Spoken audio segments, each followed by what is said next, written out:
आज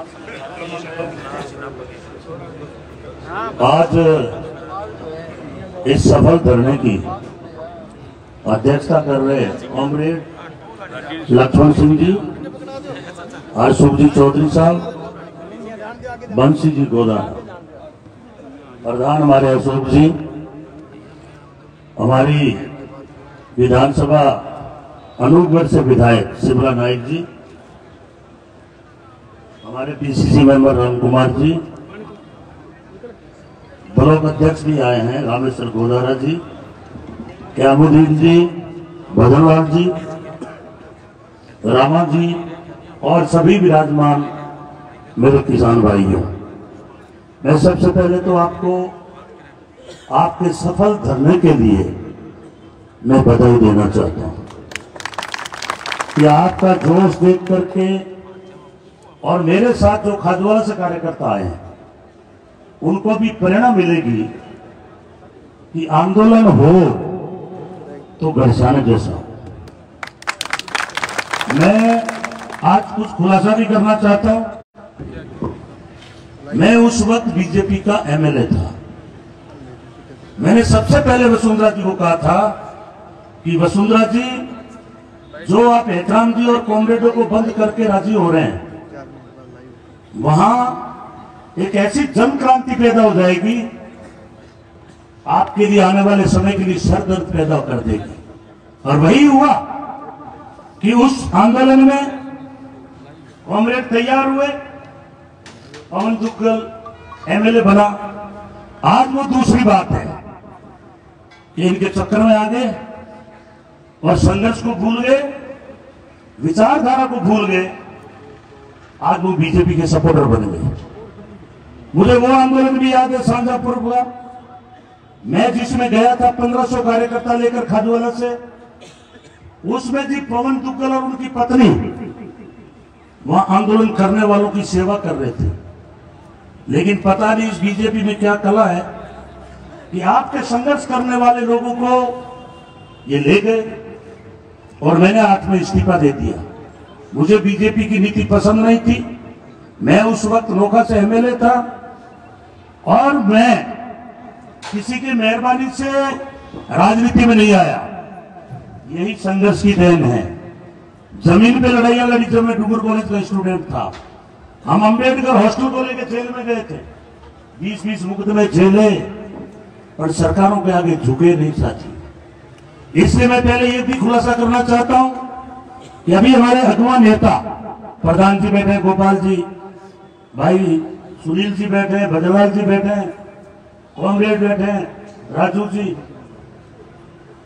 मैं ये सारी भीड़ के बीच, भीड़ नहीं है, ये एक संगठित आंदोलन है।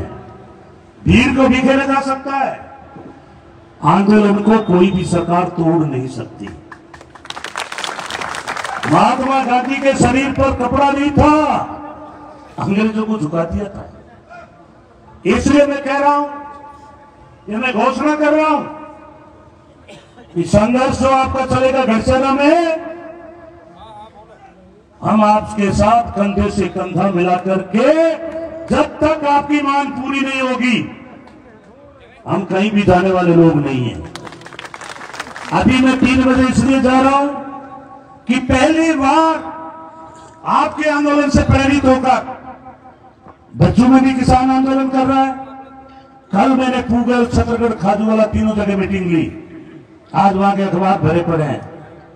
आगे भी मैंने तय कर दिया कि 12 तारीख को 465, 13 तारीख को पूगल और 17 को खाजूवाला। लेकिन हमारे हेड आप हैं। घरसाना में मैं घोषणा कर रहा हूं, जनता के बीच में, जनता की अदालत में, आप जो आंदोलन की रणनीति तय करोगे, हम आपके साथ कंधे से कंधा मिलाकर के आंदोलन तय कर देंगे। आप रास्ता जाम करोगे तो रास्ता जाम करने को तैयार, आप अगर जेलें भरे तो जेलों में जाने के लिए तैयार, आप जो भी कदम उठाएंगे हम आपके पीछे नहीं रहेंगे। मुझे याद है पिछली बार धरना हुआ, मैं कैबिनेट मंत्री था। अभी मैंने आपके ज्ञापन में एक देखा कि 22 और 23 का आपको कलम नहीं मिल रहा है, वो आपका मंत्री नहीं था। मैंने क्लेम पास किया था लेकिन ये सरकार की निर्लजता के कारण आज आपको मुआवजा नहीं मिला है। इसलिए आपने जो मांग रखी है, मैं उसका समर्थन करता हूं कि भजनलाल जी, खाली भजन भजन चलाने से काम नहीं चलेगा, भजन गाने से काम नहीं चलेगा, और कुंभ में नहाने से भी काम नहीं चलेगा। अब कुंभ की बात कहूंगा आपको कि मैंने विश्व में पहला देश देखा है कि मुख्यमंत्री कहता है कि कुंभ में आ जाओ, मैंने व्यवस्था कर दी, लोग पहुंच गए, हजारों लोग कुंभ के अंदर भजन में खत्म हो गए, और उसके चौथे दिन वहां प्रधानमंत्री जाके स्नान कर रहा है। कल हमारी राजस्थान की सरकार पूरी की पूरी चली गई, और मैं ये कह रहा हूं कि जिस देश के अंदर नदी में अगर नहाने से पाप दूर होंगे, वहां जहां पाप ज्यादा फैलेंगे। मैं तो कहता हूं कैदी जेल में बैठे हैं, उनको सबको कुंभ नवा दो और बाहर निकाल दो। क्या मजाक बना रखी है इन सरकारों ने। इसलिए जमीन पुत्रों, हमें प्रेरणा लेनी चाहिए। 700 किसान शहीद हुए, आज भी वह आंदोलन चल रहा है। आज पंजाब का किसान, उत्तर प्रदेश का किसान, वो मात्र पंजाब की लड़ाई नहीं लड़ रहा है, वह गुरुद्वारों से लंगर आ रहे हैं। 700 किसान शहीद हो गए, और ये मोदी जैसे तानाशाह को उन्होंने मजबूर कर दिया, और तीनों कृषि कानून वापस हो गए। अन्यथा आज अपनी जमीनें टाटा बिरला के पास में होती। इसलिए मैं आज उन शहीदों को नमन करना चाहता हूं। आज मैं उन शहीदों को, 6 किसानों को शहीद करना, नमन करना चाहता हूं कि जो गढ़शाना की धरती पर शहीद हुए, उनको भी मैं आज याद करना चाहता हूं। अभी ठीक कह रहे थे भजनलाल जी कि भजनलाल जी आप सुधर जाओ, आप खाली झूठ मत बोलो, वही गढ़शाना की धरती है, और भी लोग शहीद होने के लिए तैयार हैं।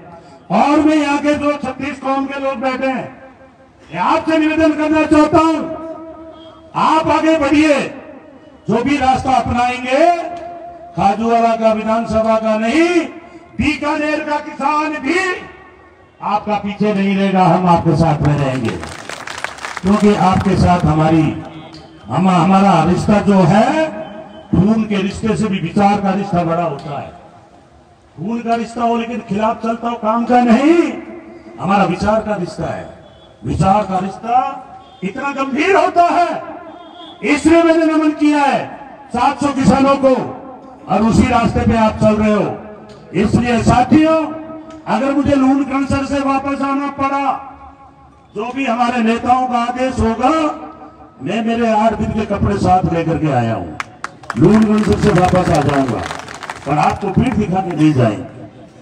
आप जेल में जाएंगे तो गोविंद राम भी जेल में आपको आगे तैयार मिलेगा, हेतराम की तरह। क्योंकि मैं कॉमरेड शौकत को आज भी सलाम करता हूं।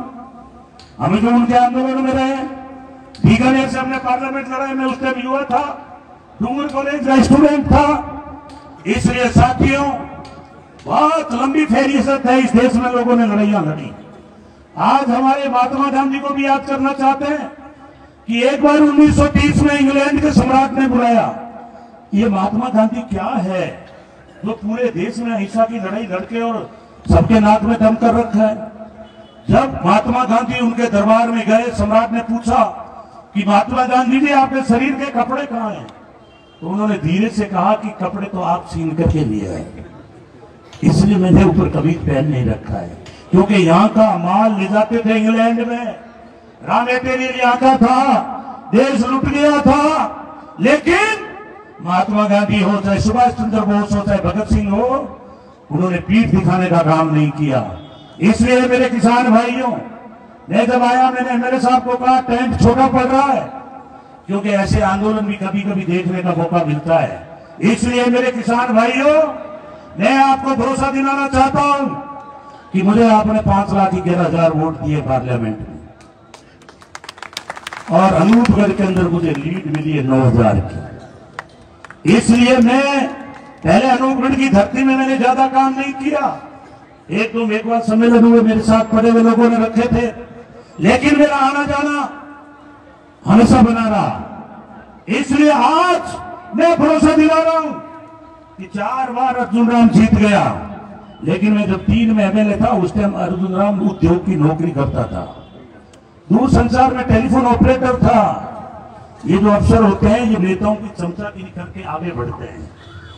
ये जब अफसर था उद्योग के अंदर, उसी वक्त बाबा जैसे लोगों की हाजिरी भरने लग गया। गंगानगर रीजनल सीट बन गई। इसने देख लिया कि नेता भावुक भी होते हैं, भोले भी होते हैं, और गंगानगर के साथ में बीकानेर रिजर्व हो गई। रिटायरमेंट हुए और आपने सीधा रिटायरमेंट व्यक्ति को घर भेजना था, आपने उसको सीधा दिल्ली भेज दिया। मैं पीछे जाना नहीं चाहूंगा, लेकिन पिछले चुनाव के अंदर अकेले अनूपगढ़ ने 84,000 की लीड दे दी। 84,000। उसी के मासी का बेटा लड़ाया था कांग्रेस से। इसलिए मैं आपसे निवेदन करना चाहता हूं कि इस बार आपने लीड दी है कि 84,000 तो वो तोड़े और 9,000 आगे बढ़ाए। इसलिए एक तरफ ऐसे लोग हैं जो नेताओं की पगचंपी करके दिल्ली में बैठे हैं। अनूपगढ़ की जनता को रेलवे का झांसा दिया जा रहा है, लेकिन मुझे कहते हुए दुख है साथियों कि अगर हमारे जनता के वोट लेकर ये अर्जुन राम जैसे लोग पार्लियामेंट में जाएंगे जो एक दिन भी किसानों की बात नहीं उठाई, लेकिन फिर भी वो चौथी बार आज पार्लियामेंट में कानून मंत्री बने बैठे हैं, यही हमारा दुर्भाग्य है। अन्यथा मैं कह रहा हूं, मैं पिछली बार कैबिनेट मंत्री था और जब खाजूवाला में आंदोलन का आपके इसमें घनश्याम में आगाज हुआ, हमने बुलाया, कला जी थे और मुख्यमंत्री जी ने कहा, हमने मित्तल को हाथों हाथ चीफ हटाकर और आपके मेहरा जी को लगाया और आपको 9 बारी देकर और किसानों को फसल पकाने का काम किया। और अभी मुझे कांग्रेस बता रहे थे राजू जी, और मैंने भी पिछली बार सुना था, मैं भी किसान हूं खाजूवाला का, 1270 तक हमारा जब डैम में पानी आता है जब तक आपको पानी दिया जा सकता है, लेकिन इनकी नीयत खराब है। ये पूरे देश को पाखंडमान में डाल के वोट ले रहे हैं। आपको याद होगा अर्जुन राम एक ही नारा देता था, मोदी आएंगे 400 लाएंगे। आज 237 में निपट गए। नायडू और नीतीश कुमार किसके निकल जाएगा, ये मोदी जी भी सीधे हो जाएंगे।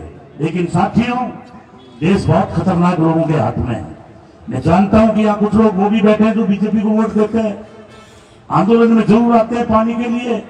इसलिए साथियों, एक आदमी वो लड़ाई लड़ता है ट्रांसफर की, एक लड़ाई लड़ता है खाले की, एक लड़ाई लड़ता है मातर नहर की, और एक लड़ाई लड़ता है कि इस देश में राज किसका हो। आज भी मुझे याद है चौधरी चरण सिंह ने कहा था, पांव खेत में नजर दिल्ली पर, जयपुर पर। पांव खेत में इसलिए जरूरी है कि आपकी फसल पकती है, और दिल्ली और जयपुर पर नजर इसलिए जरूरी है कि डॉक्टर अम्बेडकर ने कहा था कि जो बंदूक की गोली में ताकत नहीं है वो आपके वोट के अंदर डाल रहा हूं। इसलिए आप जयपुर और दिल्ली में ऐसे नेताओं को जिस दिन भेजने लग जाओगे, आपको सड़क पर आंदोलन करने की जरूरत नहीं रहेगी। आपका भाई बैठा था सरकार में, हमने मुख्यमंत्री जी को कहा ये अफसर बदमाश है, मित्तल ने कहा मेरी बदली कर दो, मैं पानी नहीं दे सकता। कल मेरी आपके चीफ से बात हुई, रस्तोगी है, मैंने कहा बोलिए आप मित्तल की तरह करोगे या पानी दोगे? वो कह रहा मेरे तो बोलिए बिस्तर बंधे हुए हैं। मैंने कहा घरसाना आओगे? मैं घरसाना नहीं आऊंगा। मुख्यमंत्री जी से बात हुई, मुख्यमंत्री जी से बात नहीं हुई। तो मैंने कहा किसान हुंकार भर रहा है, पानी आपको देना पड़ेगा। गोविंद जी देख लो पानी है नहीं। मैंने कहा पानी तो आ जाएगा, पानी हमेशा से आता है, लेकिन आप 1-2 किसानों का या तो बलिदान लोगे या हमें जेल में जाना पड़ेगा, क्योंकि अभी आपका असेंबली में बात सुनने वाला नहीं है। और पार्लियामेंट में जब से अर्जुन राम जैसे नकारा व्यक्ति को आपने भेजा है, उस दिन से अपना पार्लियामेंट खत्म है साथी। ये मानता हूं कि आज मैं होता उसकी जगह मैं पार्लियामेंट में ईंट से ईंट बजा देता, मोदी को जवाब देने के लिए मजबूर कर देता, अन्यथा जयपुर में घेराव करता पार्लियामेंट का और मजबूर करते पानी देना पड़ता। लेकिन साथियों, घबराने की जरूरत नहीं है। आज हमें दिल्ली में जो बैठे हैं किसान, उनसे हमें सीख लेनी चाहिए कि 700 शहीद हो गए, लेकिन आज भी वो एमएसपी की लड़ाई लड़ रहे हैं, पूरे देश की लड़ाई लड़ रहे हैं। मैं उनको नमन करता हूं, उनके माता पिता को नमन करता हूं कि इतनी लंबी लड़ाई। और जो भोजन जा रहा है वो गुरुद्वारों से जा रहा है। जब हम शाजापुर में थे तो मैंने देखा एक सरदार जी मुझे खाना खिला रहे हैं। मैंने पूछा कहां से आए हो? मैं कनाडा से आया हूं। खुद ही टमाटर छील रहे हैं, खुद ही मटर छील रहे हैं, खुद ही थाली उठा रहे हैं। और बारिश पड़ रही थी, रात को टेंट लगा के दिया। ऐसे लोगों से सीख लेने की जरूरत है। इसलिए साथियों, आपको कोई नरक और स्वर्ग की बात करता है, वो बीजेपी में ज्यादा मिलेंगे। पार्लियामेंट में सामने संविधान को चलाने की बात कौन करता है? ये पार्लियामेंट में वही लोग करते हैं जिनका आजादी में नाखून तक नहीं कटा, और आज वो देश के भक्त बने हुए हैं। आज हमारी संवैधानिक संस्थाएं बेचती, रेलवे बिक गया, बीएसएनएल बिक गया, एयरपोर्ट बिक गया, और उसके विरुद्ध में राहुल गांधी बात उठाता है, कांग्रेस उठाते हैं, उनके ऊपर 40-40 मुकदमे हो गए हैं। इसलिए साथियों, देश लूटने वाले बन गए देशभक्त, और उनके विरुद्ध अगर बात उठाओगे तो आपके ऊपर आ जाएगी ईडी, इनकम टैक्स, मुकदमे। और इनके जब 2 नंबर के लोग काम करते हैं, और जितने भी देश के बदमाश लोग हैं, वो सारे के सारे भ्रष्ट लोग बीजेपी में मिलेंगे। इसलिए मैं, अगर कोई बीजेपी का कार्यकर्ता भी बैठा है, मैं उनसे आग्रह करना चाहूंगा कि आप जाके पूछिए भजनलाल जी को कि हजारों किसान आज गरसाना की जमीन पर बैठे गांधीवादी आंदोलन कर रहे हैं। हमें क्यों मजबूर कर रहे हो कि हम रास्ता रोके? हमें क्यों मजबूर कर रहे हो कि आप लाठीचार्ज करने के लिए मजबूर हो? हम शांतिपूर्ण तरीके से कह रहे हैं, हम गांधी के देश में बैठे हैं। उन्होंने अहिंसा का पाठ पूरे विश्व में पढ़ाया, इसलिए आज महात्मा गांधी को पूछते हैं। और डॉक्टर अंबेडकर ने, जो विश्व का 1 नंबर का विद्वान, दलित के घर में पैदा हुआ, और उसने देश में संविधान दे दिया, हमें संविधान में समानता का दर्जा दे दिया।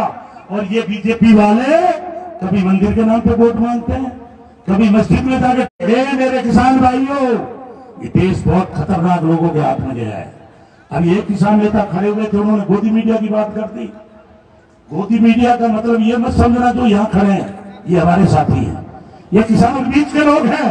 मैं तो उनकी बात कर रहा हूं जो अब्बानी और अड्डानी ने खरीद ली है।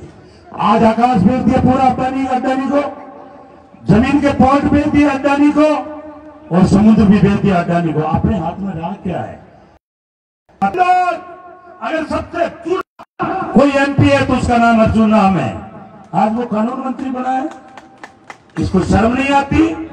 पार्लियामेंट के अंदर प्रचार किया कि गोविंद राम पर 20 मुकदमे चल रहे हैं। मैं मानता हूं, मैंने जनता की लड़ाइयां लड़ी, मुकदमे हुए, लेकिन आज मेरा एक भी मुकदमा कोर्ट में नहीं, और देश का कानून मंत्री झूठ बोल रहा है कि गोविंद राम पे मुकदमे चल रहे हैं। इसलिए मेरे कांग्रेस भाइयों, ये मेरे लड़ाकू किसान भाइयों, मेरे पे 2 मुकदमे थे आंदोलन के। मैं जब राज्य में गया, गहलोत साहब ने बुला के कहा कि आपकी फाइल लाओ, मैं मुकदमे हटाता हूं। मुकदमे दोनों हट गए। इसलिए मैं आज कह रहा हूं, घबराने की जरूरत नहीं है। 3 साल बाद भजनलाल जी नहीं, मोदी जी जोर लगा ले, अर्जुन जी जोर लगा ले, कांग्रेस का राज बनेगा, ये रोक नहीं सकते। और अगर किसान की लड़ाई में किसी भाई पर भी ये मुकदमा दर्ज करेंगे, चालान करने का काम करेंगे, ये आपका भाई गोविंद राम, कांग्रेस राज के अंदर आपके चाहे 20 मुकदमे होंगे तो उनको भी प्रथम 2 महीने राज बनने के बाद मुकदमे आपके हटा दिए जाएंगे। ये रास्ता मैं जानता हूं। इसलिए हमारा संघर्ष का लंबा अनुभव है। राज तो मैंने 2 बार ही किया, एक बार तो नकली लोगों के साथ किया 3 से 8, वो मैंने आपको बता दिया। उसके बाद मैंने पार्टी छोड़ दी, बेटा प्रधान बन गया कांग्रेस की मेहरबानी से, बेटी प्रधान बन गई। आज मेरी विशेष भी अर्जुन राम के बेटे के सामने जिला परिषद जीती हुई है छत्तीसगढ़ से, मेरी बेटी भी जीती हुई है, विशेष भी जीती हुई है। राजनीतिक कार्यकर्ता हूं, मेरी सारी इच्छाएं पूर्ण की हुई है, और मैं इतनी जनता की अदालत, किसान भाइयों की अदालत, आप खून पसीने की कमाई से रोटी खाने वाले लोग हो, इसमें मैं झूठ नहीं बोलूंगा। मैंने मेरे परिवार की जिम्मेवारियां पूरी कर दी है, और स्टूडेंट लाइफ से मैं संघर्ष कर रहा हूं। मेरा शेष जीवन आपके संघर्ष के लिए बीतेगा। ना झुकेंगे, ना रुकेंगे, और ना आपको कभी कमजोर का पाठ पढ़ाएंगे। लेकिन मैं अब लंबी बात नहीं कहूंगा, मैं एक ही बात कहूंगा, क्योंकि वक्ता बहुत ज्यादा है।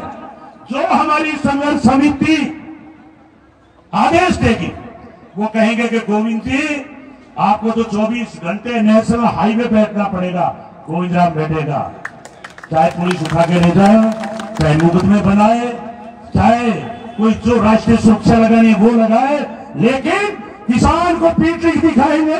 इसलिए मेरे किसान भाइयों, मुझे पता है, मेरे को जानकारी मिली है, मैं बहुत खुश हूं कि रावला के व्यापारियों ने बसों की व्यवस्था की। कुछ लोग पिछली बार लंबा आंदोलन चला तो खाने की व्यवस्था की। आंदोलन सबके मिलने से चलता है, व्यापारी भी होता है, क्योंकि अगर किसान का अनाज पैदा नहीं होगा तो व्यापार की दुकान पर अनाज कहां से आएगा। इसलिए मैं लंबी बात में कहते हुए, मैं जो भी इस आंदोलन के अगुवा है, मैं उनको भरोसा दिलाना चाहता हूं कि अगर और भी पूरे जिले से लोगों को लाना पड़ेगा, आपकी भीड़ लाएंगे, जनता लाएंगे, किसी तरह की कमी नहीं रहने देंगे। आप तो ये प्रण ले लें कि हम लोग ये लड़ाई जीत के जाएंगे। हमारी 2 बारी है। एसडीएम साहब कह दो, मुख्यमंत्री जी को कह दो, तुम्हारे चीफ को 2 बारी आपको धूल खा के देनी पड़ेगी, जिससे हमारा सरसों और हमारा गेहूं और हमारा कुछ जगह इसबगोल भी है, वो भी हमारा पके। इसलिए हमारी यही मांग है, और हमारा जो मुआवजा है वो भी देने का काम करें। हमारी संघर्ष समिति जो भी तय करेगी। आज हमारे खाजूवाला से जो कार्यकर्ता आए हैं, अगवा लोग आए हैं, क्योंकि 12 तारीख को 465 रख दिया मैंने, 2000 आदमियों का जुलूस, 13 को पुगल रख दिया और 17 को रख दिया खाजूवाला। लेकिन अगर आप 15 तारीख तय करोगे या कोई भी तारीख तय करोगे, उस तारीख को आप कहोगे तो हम खाजूवाला में रास्ता जाम करेंगे, और आप कहोगे गरसियाना आएंगे, आप कहोगे अनूपगढ़ आएंगे, लेकिन आपके आंदोलन को कमजोर नहीं बनने देंगे, कमजोर नहीं होने देंगे। आपकी लड़ाई जीत में हम कंधे से कंधा मिला के साथ रहेंगे। इसी के साथ कोई घबराने की जरूरत नहीं है। जब जनता आ जाती है वह सरकार को झुकना पड़ता है। इतना ही है कि इसमें अंगुली टेढ़ी करनी पड़ेगी। हम आपका दर्द समझते थे, हमने तुरंत पानी दे दिया। ये बदमाश लोग हैं, निठल्ले लोग हैं, झूठ बोल करके सत्ता में आए हुए लोग हैं, हिंदू मुसलमान के दंगे करा के राजी हैं, सिख को गैर सिख से लड़ाते हैं, जाट को गैर जाट से लड़ाते हैं, मराठा को गैर मराठा से लड़ाते हैं, दलित को श्रम से लड़ाते हैं, और संविधान को खत्म करने पर है मनुस्मृति पे राज करना चाहते हैं। इसलिए मैं आपको फिर कह रहा हूं, मुझे बड़ी खुशी है कि आपने इंदौरा को जिताया या शिमला बहन को जिताया। इसलिए आप तो लड़ा के लोगों को आगे बढ़ाते रहो, हम लोग कभी भी पीठ नहीं दिखाएंगे और आपके आंदोलन को और मजबूत करेंगे। इसी के साथ जय हिंद, जय भारत, जय संघर्ष। बहुत बहुत धन्यवाद माननीय मंत्री जी गोविंद राम जी मेघवाल साहब। और अब